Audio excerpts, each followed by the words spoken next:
de repentir que nous retardons au sujet de وافلحوا بالنصايح كم من عالم عاشت وراحت جريحة من كثر قوله في اللوحة ترى العمر رايح.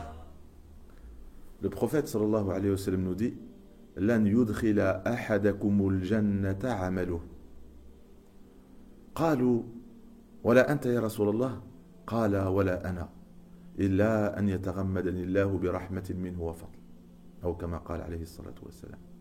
Que personne d'entre vous, le prophète sallallahu alayhi wa sallam dit, personne d'entre vous ne va rentrer au paradis, ne rentrera au paradis ou ne se fera rentrer au paradis par ses œuvres. Et ce n'est pas vos œuvres qui vont vous faire rentrer au paradis. Les compagnons, étonnés, ont posé cette question. Même toi, au messager d'Allah, ce n'est pas les œuvres, même toi. Dans cette question-là, qu'est-ce qu'on voit? Qu'il s'adresse à nous, ça veut dire nos œuvres, peut-être parce qu'on fait beaucoup d'erreurs, notre prière n'est pas parfaite, notre jeûne n'est pas parfait, il y a beaucoup d'imperfections dans nos œuvres. Voilà pourquoi nos œuvres ne seront pas assez parfaites pour nous permettre de rentrer au paradis. Du coup, comme le prophète, lui, il est parfait, et il est infaillible, il ne fait pas d'erreur, sa prière, elle est parfaite, tout est parfait. Donc ils lui ont dit, même toi, messager d'Allah? Il a dit, même moi. En répondant cela, donc c'est pas un rapport avec mes œuvres sont plus parfaites que les vôtres. Non. Il rappelle une chose, que le jour du jugement, le paradis, c'est si Allah Azza wa Jal nous accorde sa miséricorde et son pardon. Sauf si Allah me recouvre de sa miséricorde et de sa grâce. Dans ce hadith prophétique, qu'est-ce qu'on comprend? Que le pourquoi des œuvres, c'est nous exposer à la miséricorde d'Allah Azza wa Jal sur terre et dans l'au-delà. Parce que Allah Azza wa Jal a dit dans le Coran qu'il y a deux miséricordes. Il y a une miséricorde qui embrasse toute chose. Wa rahmati wasi'at kulla shay. Yani toute chose créée qui du néant est arrivée à l'existence par la miséricorde d'Allah, par la rahma d'Allah. C'est par sa miséricorde que toute chose vivante existe. Et donc le bienfait d'exister, c'est une rahma, c'est une miséricorde. Le bienfait d'être en bonne santé, c'est une miséricorde. La pluie, c'est une miséricorde. La subsistance, la nourriture qu'il y a sur terre, c'est une miséricorde. Avoir une famille, vivre ensemble, c'est une miséricorde. Donc il y a une miséricorde qui touche toute chose, qui touche le monde végétal, le monde minéral, le monde animal, les êtres humains. Il y a une miséricorde qui embrasse toute chose. Mais Mais il y en a une qui sera réservée, c'est-à-dire en plus de cette miséricorde qui embrasse toute chose, qui touche toute chose, et il y en a une autre qui va se trouver, qui va être réservée pour ceux qui sont pieux. C'est-à-dire, les gens qui sont dans le péché en seront privés. Les gens qui sont dans la piété, ils vont recevoir cette miséricorde. C'est-à-dire quoi? Que quand tu pries, il y a une miséricorde dans la prière. Quand tu jeûnes, il y a une miséricorde dans le jeûne. Quand tu lis le Coran, il y a une miséricorde dans la lecture du Coran. Quand tu parles d'Allah, il y a une miséricorde qui descend. Quand tu donnes une aumône, quand tu aides quelqu'un, quand tu es bienfaisant, quand tu as un bon comportement, voilà, dans toutes ces choses-là, il y a de la miséricorde.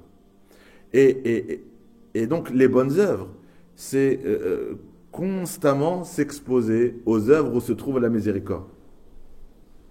Maintenant, celui qui, grâce à ses bonnes œuvres, s'expose à la miséricorde d'Allah, montre à Allah qu'au quotidien, il la recherche, eh bien, Inch'Allah, le jour du jugement, il aura, parce qu'il l'a prouvé en la recherchant sur terre, il l'a toujours demandé à Allah, il a toujours fait l'effort pour s'exposer à cette miséricorde sur terre, mais Inch'Allah, le jour du jugement, il la recevra.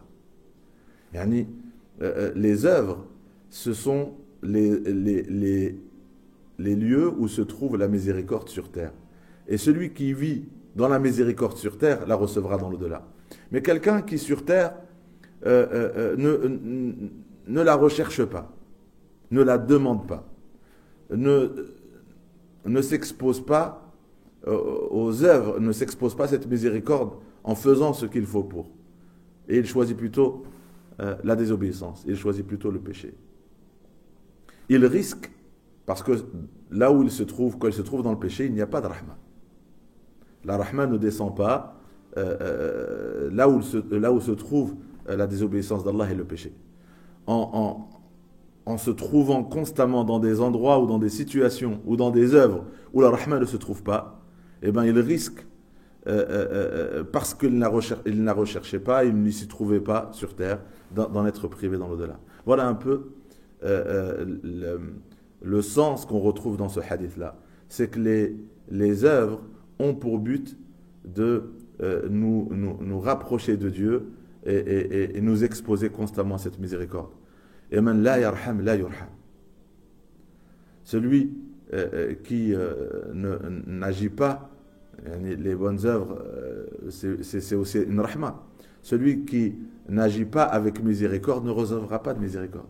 C'est-à-dire celui qui sur terre, dans le hadith man la yarham la yurham, la première rahma c'est sur terre et la deuxième c'est dans l'au-delà. Ne recevra pas la miséricorde dans l'au-delà.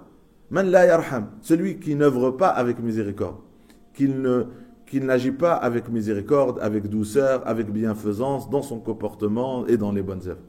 Donc celui qui ne veut pas la rahma, qui ne vit pas cette rahma sur terre, ne la recevra pas dans l'au-delà. Voilà un peu ce que le prophète sallallahu alayhi wa sallam nous dit. C'est que les bonnes œuvres, incha'Allah, même si elles sont pas parfaites, même si notre prière n'est pas parfaite, même si Allah il les acceptera de par cette recherche de rahma que nous avons exprimée en faisant ces œuvres, même si elles ne sont pas parfaites et complètes. Wallahu a'lam. Celui qui est au service de son frère, Allah Azza wa Jal sera son service.